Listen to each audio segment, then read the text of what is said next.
when we talk about tactics and a lot of these videos and the field cards, everything that I'm talking about is very much coming straight out of the manual. It's how it's written out. It's the official doctrine. And people tend to get bent out of shape because, oh, I did it differently. What if XYZ happens? You know, what about all these different things that may make these tactics not work anymore?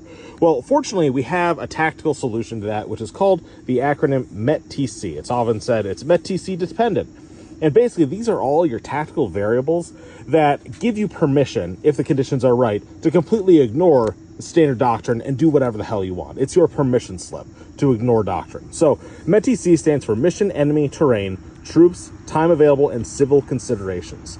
These are all the things you need to take into account and decide whether or not you need to flank left or flank right, or ignore conventional doctrine, or stay with the course. So in this little vignette I set up, let's say that our mission is to do a movement to contact to the enemy. The enemy is set up, they may be setting up ambushes on the road. The terrain, we have the clear road with long fields of fire that they can shoot down, and we have concealed shrubbery that we could move through instead. We are the first in order of march so that there's no one ahead of us, only the enemy. And we have as much time as we want, and there may even be civilians on the road that are friendly to the enemy that could relay our position. So in this situation, we want to follow the conventional wisdom, which is don't take the road. Stay in concealed areas, go where you can sneak up on the enemy, and you can at least have some sort of balance with them so you're not just caught in the open on the road. It's standard convention, don't take roads when you don't have to.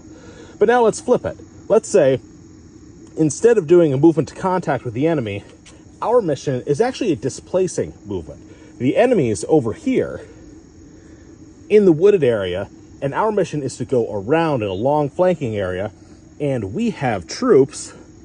We're not first in the order of march anymore. Our troops are set up over here on this ridge line that are in a blocking position, defensive position, to catch the enemy if they come over. Additionally, we have an Apache giving us overwatch.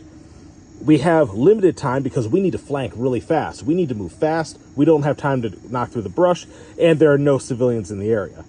In this situation, take the road, right? Just because conventional wisdom says don't take the road, don't expose yourself. If you have guard positions, if you have overwatch, if you are restricted on time, if you need to get from point A to point B quickly, take the road and get to where you got to go, right?